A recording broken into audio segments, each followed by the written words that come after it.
നമസ്കാരം, UK മലയാളി ന്യൂസിലേക്ക് സ്വാഗതം. ലണ്ടനിലെ ഇൻഫോർഡിൽ സ്ഥിതി ചെയ്യുന്ന ഇന്ത്യൻ അരോമ റെസ്റ്റോറന്റിൽ വെള്ളിയാഴ്ച രാത്രി 9 മണിയോടെ ഉണ്ടായ സംശയാസ്പദമായ തീപിടുത്തം പ്രദേശവാസികൾക്കിടയിൽ ഭീതിയും ആശങ്കയും പടർത്തിയിരിക്കുകയാണ്. ഈ ദാരുണമായ ആക്രമണത്തിൽ 5 പേർക്ക് ഗുരുതരമായി പൊള്ളലേറ്റു. ഇതിൽ ഒരു പുരുഷനും സ്ത്രീയും ജീവന് ഭീഷണിയുള്ള അവസ്ഥയിൽ ആശുപത്രിയിൽ തുടരുകയാണ്. തീപിടുത്തത്തിന്റെ പശ്ചാത്തലത്തിൽ 15 വയസ്സുള്ള ഒരു കൗമാരക്കാരനെയും 54 വയസ്സുള്ള ഒരു പുരുഷനെയും മെട്രോപൊളിറ്റൻ പോലീസ് ജീവന് ഭീഷണി ഉണ്ടാക്കുന്ന തരത്തിൽ തീവെപ്പ് നടത്തിയെന്നാരോപിച്ച് അറസ്റ്റ് ചെയ്തു. ഇവർ നിലവിൽ പോലീസ് കസ്റ്റഡിയിൽ തുടരുകയാണ്. CCTV ദൃശ്യങ്ങളിൽ മുഖം മറച്ച ഒരു സംഘം ആളുകൾ റെസ്റ്റോറന്റിനുള്ളിൽ പ്രവേശിച്ച് തറയിൽ ദ്രാവകം ഒഴിക്കുന്നതും തുടർന്ന് തീ ആളിപ്പടരുന്നതും വ്യക്തമാണ്. ഒരാൾ തീയിൽ പൊതിഞ്ഞ നിലയിൽ തെരുവിലേക്ക് ഓടുന്ന ഞെട്ടിക്കുന്ന ദൃശ്യങ്ങളും പുറത്തു വന്നിട്ടുണ്ട്. അഗ്നിശമന സേന 5 പേരെ രക്ഷപ്പെടുത്തിയപ്പോൾ 9 പേർ അടിയന്തര സേവനങ്ങൾ എത്തും മുൻപ് കെട്ടിടത്തിൽ നിന്ന് രക്ഷപ്പെട്ടു. ഇതിനു പുറമെ 2 പേർ കൂടി പരിക്കേറ്റ സ്ഥലത്ത് നിന്ന് മാറിയിരിക്കുമെന്ന് പോലീസ് സംശയിക്കുന്നുണ്ട്. ഇവരെ കണ്ടെത്താനുള്ള ശ്രമങ്ങൾ തുടരുകയാണ്. സംഭവത്തിന്റെ പിന്നിൽ ലക്ഷ്യങ്ങളും പശ്ചാത്തലവും കണ്ടെത്താനുള്ള അന്വേഷണത്തിൽ പോലീസ് സംഘം മുഴുവൻ ശ്രദ്ധ കേന്ദ്രീകരിച്ചിരിക്കുകയാണ്. ഇംഗ്ലണ്ടിലും വെയിൽസിലും കുറ്റകൃത്യങ്ങൾക്ക് ശിക്ഷിക്കപ്പെടുന്നവർക്ക് പബ്ബുകളിലും കായിക മത്സരങ്ങളിലും പ്രവേശന വിലക്ക് ഏർപ്പെടുത്തുന്നതിനുള്ള പുതിയ ശിക്ഷാ നിയമങ്ങൾ അടുത്ത മാസം നടപ്പാക്കാൻ സാധ്യത. കമ്മ്യൂണിറ്റി ശിക്ഷകൾ ലഭിക്കുന്നവർക്ക് ഡ്രൈവിംഗ്, യാത്രാവിലക്കുകൾ ഉൾപ്പെടെയുള്ള നിയന്ത്രണങ്ങൾ ഏർപ്പെടുത്താനാണ് കോടതികൾക്ക് അധികാരം നൽകുന്ന ബില്ല് മുൻ ജസ്റ്റിസ് സെക്രട്ടറി ഡേവിഡ് ഗോക്കിന്റെ ശുപാർശകളിലെ അടിസ്ഥാനമാക്കിയിരിക്കുന്നത്. ജയിൽ തിരക്ക് കുറയ്ക്കാൻ ചെറിയ ശിക്ഷാ കാലാവധികൾ പരിമിതപ്പെടുത്താനും മികച്ച പെരുമാറ്റം കാണിക്കുന്ന തടവുകാർക്ക് 1/3 ശിക്ഷ പൂർത്തിയാക്കിയാൽ മോചനം നൽകാനും പദ്ധതിയിടുന്നുണ്ട്. എന്നാൽ തീവ്രവാദ കുറ്റങ്ങൾക്ക് ശിക്ഷിക്കപ്പെടുന്നവർക്ക് ഇത്തരം ഇളവുകൾ ലഭിക്കില്ലെന്നും ജസ്റ്റിസ് സെക്രട്ടറി ഷബാന മഹ്മൂദ് വ്യക്തമാക്കി. നിലവിൽ ഫുട്ബോൾ മത്സരങ്ങളിൽ അക്രമം നടത്തിയവർക്ക് സ്റ്റേഡിയങ്ങളിൽ പ്രവേശന വിലക്ക് ഏർപ്പെടുത്താൻ കോടതികൾക്ക് അനുമതിയുണ്ട്. എന്നാൽ പുതിയ നിയമം കൂടുതൽ കുറ്റകൃത്യങ്ങൾക്ക് ഇത്തരം വിലക്കുകൾ വ്യാപിപ്പിക്കും. അതിനാൽ കുറ്റവാളികൾക്ക് അവരുടെ കുറ്റകൃത്യങ്ങളുമായി ബന്ധമില്ലാത്ത നിയന്ത്രണങ്ങൾ നേരിടേണ്ടി വരും. ജയിൽ മോചിതരായവർക്ക് പ്രൊബേഷൻ സർവീസിന്റെ മേൽനോട്ടത്തിൽ ലഹരി പരിശോധന ഉൾപ്പെടെയുള്ള കർശന നിരീക്ഷണവും ഏർപ്പെടുത്തും.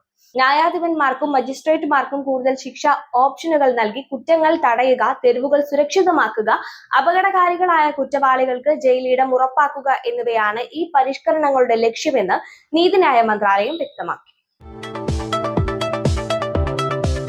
UK-യിൽ അഭയാർത്ഥി അപ്പീൽ സംവിധാനത്തിൽ വൻ പരിഷ്കരണങ്ങൾക്ക് സർക്കാർ പദ്ധതിയിടുന്നു. ഹോം സെക്രട്ടറി ഇവറ്റ് കൂപ്പർ വ്യക്തമാക്കിയതനുസരിച്ച് അഭയാർത്ഥി അപേക്ഷകളിലെ ആദ്യ തീരുമാനങ്ങൾ വേഗത്തിൽ കൈകാര്യം ചെയ്യുന്നുണ്ടെങ്കിലും അപ്പീലുകളിലെ അംഗീകരിക്കാനാകാത്ത താമസങ്ങൾ അവസാനിപ്പിക്കാനാണ് നീക്കം. സ്വതന്ത്ര വിധികർത്താക്കൾ അടങ്ങിയ പുതിയ സ്ഥാപനം രൂപീകരിക്കാനാണ് ഉദ്ദേശം. നിലവിൽ ഒരു അപ്പീൽ പരിഗണിക്കാൻ ശരാശരി 1 വർഷത്തിലധികം എടുക്കുന്നുണ്ട്. 51,000 കേസുകൾ ഇപ്പോഴും തീരുമാനത്തിനായി കാത്തിരിക്കുകയാണ്. സർക്കാർ ഹോട്ടലുകളിലേക്കുള്ള ആശ്രയം അവസാനിപ്പിക്കുമെന്ന് വാഗ്ദാനം ചെയ്തിട്ടുണ്ടെങ്കിലും 32,000-ഓളം അഭയാർത്ഥികൾ ഇപ്പോഴും ഹോട്ടലുകളിൽ താമസിക്കുന്നുണ്ട്. എസിക്സിലെ എപ്പിങ്ങിൽ ബെൽ ഹോട്ടലിൽ അഭയാർത്ഥികളെ പാർപ്പിക്കുന്നതിനെതിരെ ഹൈക്കോടതി ഇടക്കാല ഉത്തരവ് പുറപ്പെടുവിച്ചിരുന്നു. സെപ്റ്റംബർ 12-നകം അവരെ മാറ്റണമെന്നും നിർദ്ദേശിച്ചു.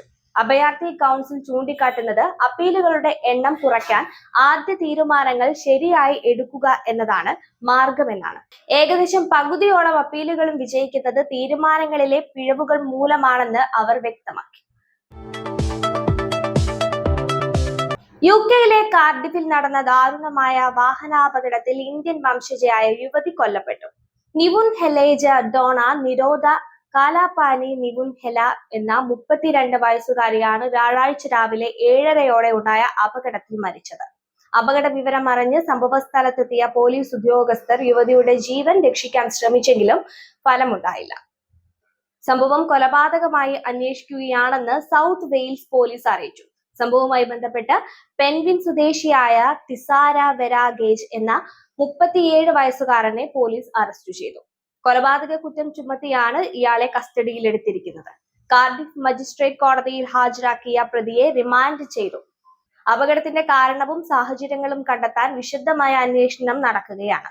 സംഭവ സ്ഥലത്ത് നിന്ന് ലഭിച്ച തെളിവുകളും ദൃക്സാക്ഷി മൊഴികളും അന്വേഷണത്തിന്റെ ഭാഗമായി പരിശോധിക്കുന്നുണ്ട്.